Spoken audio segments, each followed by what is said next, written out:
नमस्कार साथियों, स्वागत है आप सभी का।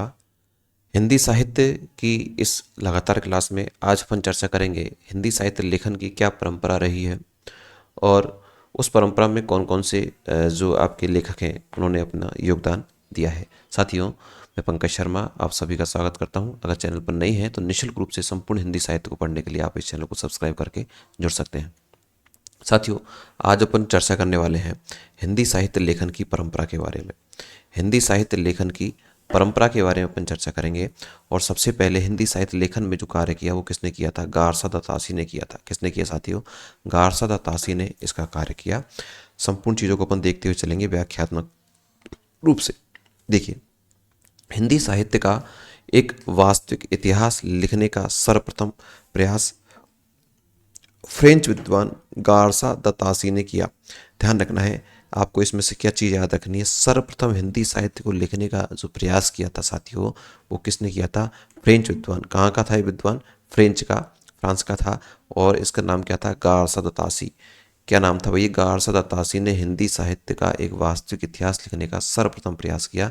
तो प्रश्न यही पूछा जाता है कि हिंदी साहित्य का इतिहास सर्वप्रथम लिखने का प्रयास किसने किया? तो ध्यान रखना है, फ्रेंच विद्वान गारसा दत्तासी ने हिंदी साहित्य लिखने का सबसे पहले प्रयास किया।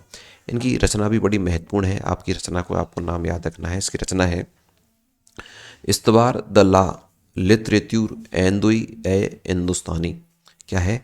इस्तवार द ला लिटरेट्यूर एंदुई ए हिंदुस्तानी। यहाँ ये जो हिंदुस्तानी है, हिंदुस्तानी से तात्पर्य क्या है कि जो भाषा है उर्दू, इस उर्दू के बारे में कहा गया है कि हिंदुस्तान में बोले जाने वाली जो भाषा, उस वो क्या बता दिया गया?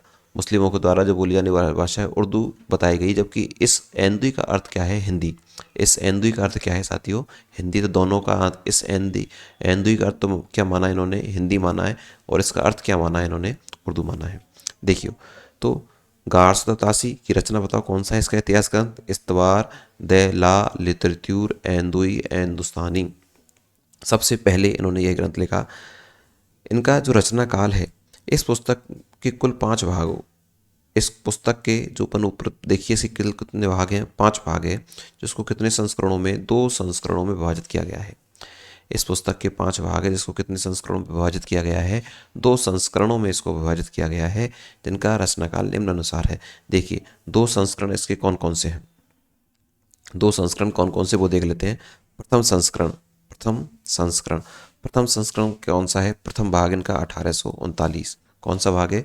1839 में प्रथम भाग। प्रथम संस्करण को 2 भागों में विभाजित किया इन्होंने, प्रथम और द्वितीय। ऐसे द्वितीय संस्करण को भी 2 भागों में विभाजित किया, प्रथम, द्वितीय और तृतीय, 3 भागों में विभाजित किया। देखिए, प्रथम संस्करण, प्रथम भाग का प्रकाश हुआ 1839 में, द्वितीय भाग इसका 1847 में। जबकि द्वितीय संस्करण, जिसे प्रथम और द्वितीय दोनों ही बताओ कब हुआ? 1870 में। और तृतीय बताओ कब हुआ? 1871 में हुआ। तो यहाँ से इतना सही आपको याद रखना है कि हिंदी साहित्य लेखन की सबसे पहले जो सर्वप्रथम प्रयास किया वो किसने किया? गारसदा तासी ने किया। इनकी रचना का नाम क्या था? इस्तवार द लिटरेट्यूर एंदुई ए हिंदुस्तानी। इतना सा आपके समझ में आया? आगे चर्चा करते हैं। देखिए,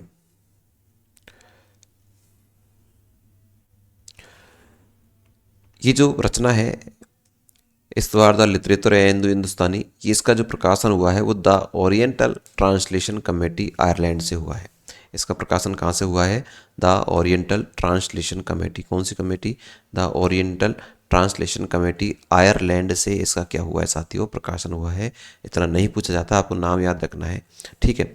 प्रमुख विशेषताएं, इस जो इतिहास ग्रंथ है इसकी प्रमुख विशेषताएं क्या क्या है? देखिए, यह ग्रंथ मूलतः फ्रेंच भाषा में, एक तो ये याद रखना है, यह ग्रंथ मूलतः कौन सी भाषा में लिखा गया है साथियों? यह ग्रंथ मूलतः कौन सी भाषा में है? फ्रेंच भाषा में। हालांकि इसका हिंदी अनुवाद भी हुआ है, उर्दू अनुवाद भी हुआ है, लेकिन मूल रूप से यह सबसे पहले कौन सी भाषा में था? फ्रेंच भाषा में। मूल रूप से कौन सी भाषा में था? फ्रेंच भाषा में था। देखिए, सन 1948 ईस्वी में दिल्ली के एक मौलवी थे जिनका नाम था करीमुद्दीन। दिल्ली के मौलवी जिनका नाम क्या था? करीमुद्दीन ने वाई एफ फैलन के सहयोग से, किसके सहयोग से? वाई एफ फैलन के सहयोग से दिल्ली कॉलेज के माध्यम से, कौन से कॉलेज के माध्यम से साथियों? दिल्ली कॉलेज के माध्यम से तवकात उस स्वरा के नाम से इसका उर्दू में अनुवाद किया। अब महत्वपूर्ण चीज़ यहाँ निकल कर आई है कि ये जो फ्रेंच भाषा में लिखा गया था ग्रंथ द लिटरेचर हिंदुस्तानी, ये उर्दू भाषा में इसका हिंदी अनुवाद किसने किया था? ध्यान रखना, किसने किया था? करीमुद्दीन ने किया था। किसने किया था? करीमुद्दीन ने किया था। और किसके सहयोग से किया था? वाई.एफ. फैलन के सहयोग से उर्दू भाषा में इसका क्या किया था? अनुवाद। ये चीज़ यहाँ से महत्वपूर्ण फैक्ट इसका निकल कर आ रहा है। ठीक है, इसके साथ ही सन 1953 में, ये भी महत्वपूर्ण है, ध्यान रखना, ये तो उर्दू का हो गया और ये किसका हो जाएगा? आपका हिंदी का हो जाएगा।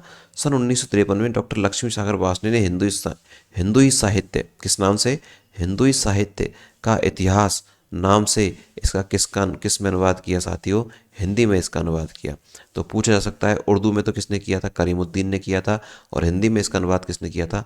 लक्ष्मी सागर वासने ने इसका हिंदी में क्या किया था साथियों? अनुवाद किया था। किस नाम से किया था? हिंदुई साहित्य का इतिहास नाम से इसका हिंदी में अनुवाद किया गया था। ये 1948 में किया गया था और ये 1953 में किया गया था। महत्वपूर्ण अपन जो है रचना पढ़ रहे हैं गारसद तासी की, उसकी सारी चीज़ों को अपन यहाँ देखने का प्रयास कर रहे हैं। देखिए आगे चलें। देखिए महत्व, इस रचना का क्या महत्व है? एक विदेशी विद्वान द्वारा हिंदी साहित्य का इतिहास लिखने का सर्वप्रथम एवं महत्वपूर्ण प्रयास किया गया, जिससे भारतीय विद्वानों को भी हिंदी साहित्य लिखने की प्रेरणा मिली। आप ये देखिए कि हिंदी साहित्य का इतिहास का लेखन किया और सबसे पहले किसने किया? एक विदेशी विद्वान ने किया। किसने किया? विदेशी विद्वान ने, अर्थात भारतीयों ने किसी प्रकार कोई प्रयास ही नहीं किया कि हिंदी साहित्य का इतिहास भी होना चाहिए। तो विदेशी विद्वान ने जब इसको लिखने का प्रयास किया तो भारतीय जो विद्वान थे हिंदी के, उन्होंने भी विचार किया कि यार भारतीय जो हिंदी साहित्य का इतिहास है वो तो भारतीयों के द्वारा भी होना चाहिए।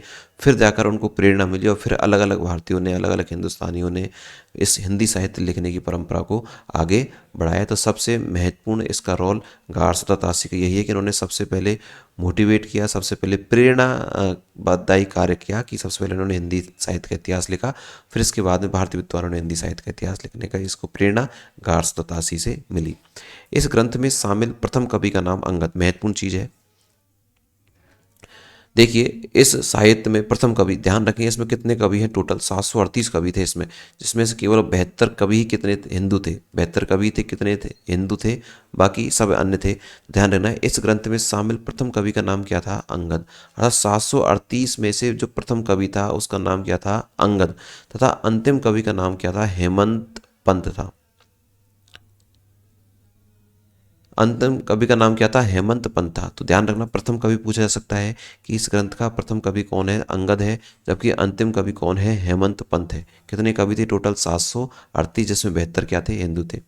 देखिए आगे आई गया है। देखिए मतलब गारसदा तासी ने इसमें 738 कवियों का, कितने?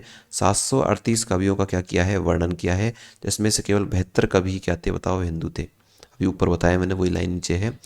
टोटल कितने थे? 738 कवियों का वर्णन था, लेकिन इसमें केवल हिंदू कितने थे? 72 कवि इसमें हिंदू थे। जिसमें इस 738 में से पहला कवि कौन था? अंगद था। और अंतिम कवि कौन था? हेमंत पंत था। रामचंद्र शुक्ल ने इस ग्रंथ को व्रत संग्रह कहकर पुकारा है। ये भी इंपॉर्टेंट चीज़ है। रामचंद्र शुक्ल ने इस ग्रंथ को किस नाम से जाना? व्रत संग्रह के नाम से इस ग्रंथ को पुकारा है।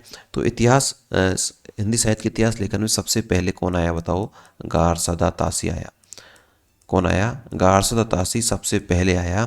और गारसदा तासी ने आपका जो ग्रंथ लिखा है, आपको पता है लिटरेचर, वो एंदुए हिंदुस्तानी है ना, वो नाम लिया। लिटरेचर दला एंदुए हिंदुस्तानी ग्रंथ लिखा। और इस ग्रंथ में कितने कवि थे? 738 कवि थे, जिसमें 72 कवियों का वर्णन हिंदू का है। जबकि पहला कवि अंगद था और अंतिम कवि कौन था? हेमंत पंत था। ये छोटी सी चीज़ आपको याद रखनी है। ये सर्वप्रथम क्या थे? सर्वप्रथम इतिहासकार थे जिन्होंने हिंदी साहित्य का इतिहास लिखने का प्रयास किया है। तो ये छोटी सी जानकारी आपको कैसी लगी? कमेंट्स में बताइए। इसके बाद में इस इतिहासकार के बाद में किसने प्रयास किया, इसके बारे में अपन चर्चा नेक्स्ट वीडियो में करेंगे। तब तक के लिए धन्यवाद। Thank you.